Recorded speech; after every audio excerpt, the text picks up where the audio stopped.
a bit of the meat as well and some of the gravy as well. So I'm just going to give this a try.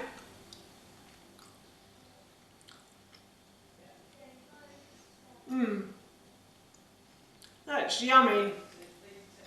It's packed with flavour and the meat is lovely and tender as well. Hi everyone and welcome back to Googie's Kitchen, and if you are new here then hello and welcome. My name's Alexis and in today's video I want to share with you how to make this delicious slow cooker beef stewing steak cottage pie. As I just mentioned, today I want to share with you how to make a really delicious slow cooker cottage pie. This recipe is very easy to do, and for this recipe I'm going to be using two methods that I've never used before to cook a cottage pie. So the first method I'm going to use is I'm going to be using my slow cooker, and the second way of cooking this is I'm going to be cooking this with beef stewing steak instead of beef mince. Cottage pie originally was cooked with any type of meat. So people who lived in cottages were quite poor, so they couldn't afford expensive meat, so they would have cooked this with any type of meat they could have got hold of, and I'm sure they wouldn't mind a bit of beef stewing steak. So for this recipe, the first thing I have done is I have peeled, sliced and diced one red onion, and I'm just going to pop that into my slow cooker pot like so. And then the next item I'm going to add to that is one stick of celery that I've just sliced the top and the bottom from. So I've taken off the scraggly bits and then I've just simply sliced it into sort of ½ centimetre pieces, I'd say. And then I have peeled and grated one carrot. You don't have to grate the carrot if you don't want to. I just find it cooks a lot better and it sort of disintegrates in the sauce as well. And then to that I'm going to add some beef stewing steak. So I've got about 500 grams of beef stewing steak here, and I'm just going to pop that into my slow cooker pot, and I'm just going to go and wash my hands because I've got a bit of beef on them. So next I'm going to add in some chicken stock. You can use chicken stock or beef stock. I've got about 500 mils of chicken stock here, and I'm just going to add that in as well. And then to that I'm going to add 2 tablespoons of chickpea flour. This is to try and thicken the sauce, the gravy a little bit. But if you can't get chickpea flour, I think it's called gazebo bean flour in the shops, but it's actually chickpea flour.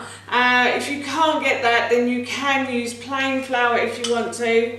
And I'm just going to pop that into my slow cooker pot. And then to that I'm going to add a teaspoon of dried mixed herbs as well. This is just to add a little bit of flavour to the sauce. And then I'm also going to add in some salt and some pepper as well. So I've got about ½ a teaspoon of salt there and a little bit of pepper as well. And then I'm just going to mix those ingredients together. And then I'm going to go and grab my lid, which I've left on the other side of the kitchen, as you do. And I'm going to turn this on. Once I've grabbed my lid, I'm going to turn this on to high for 2 to 3 hours, or you could put it on low so you could cook it for longer. And you can put it on to low for 5 to 6 hours. I've grabbed my lid, I've put this on to high for 2 to 3 hours, and while this is cooking, I'm going to preheat my oven to about 200 degrees. I'm going to wash and pierce some potatoes. I will then put those into the oven and I will cook them for about an hour like you would a jacket potato. Take them out, leave them to cool, and then I'm going to make some mash from them, and then I'll put the whole thing together. The potatoes have been in the oven for about an hour and they've just finished cooking, so I've taken them out and I'm just leaving them to cool. And while I was leaving those to cool, I thought I would come and check on the meat part of the cottage pie, and this has cooked as well. So I'm going to turn this off and I'm going to leave this to cool, and then once these are cooled I will make the mashed potato. The potatoes have cooled, so I've removed the meat from the gravy and I've put the gravy into a small saucepan on the hob, and I will heat that up later when we want to eat this. And I've also put the meat into this Pyrex dish, as you can see here.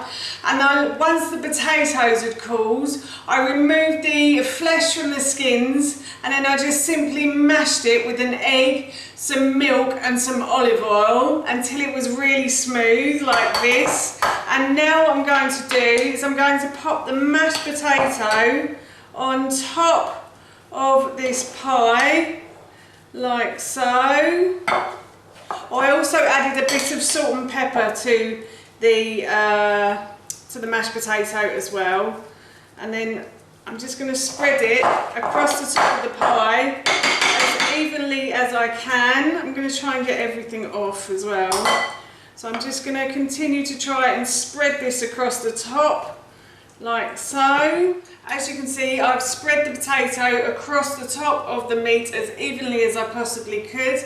And now what I'm going to do is I'm going to pop this into the oven for about 25 to 30 minutes, or until the top goes a lovely golden brown colour. You can also add a little bit of cheese to this as well. I can't have cheese, so I'm just going to leave it plain today. But yes, as I said, I'm off to pop this into the oven. The cottage pie has been in the oven for a good 25 minutes now, and as you can see, the top has gone a lovely golden brown colour. So we'll serve some of this and try it and let you know how it tastes, but this smells amazing right now. As promised, I'm going to try a little bit of this now and let you know how it tastes. So I've got a bit of the mash, and I have a bit of the meat as well, and some of the gravy as well. So I'm just going to give this a try.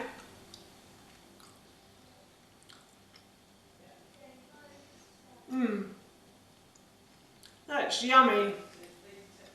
It's packed with flavour, and the meat is lovely and tender as well. And the mash, oh, that mash is really good. It's the first time I've tried it with an egg in it, and it cooks it really nicely. So yes, I'm really looking forward to having this for my dinner this evening. That's how you make this delicious cottage pie, and that recipe I will link in the description box below for you. As I mentioned earlier, we're going to be having this for our dinner this evening, and it smells and tastes so good, I can't wait. So for now, that's it from me. Thank you so much for watching, and I will see you in my next video.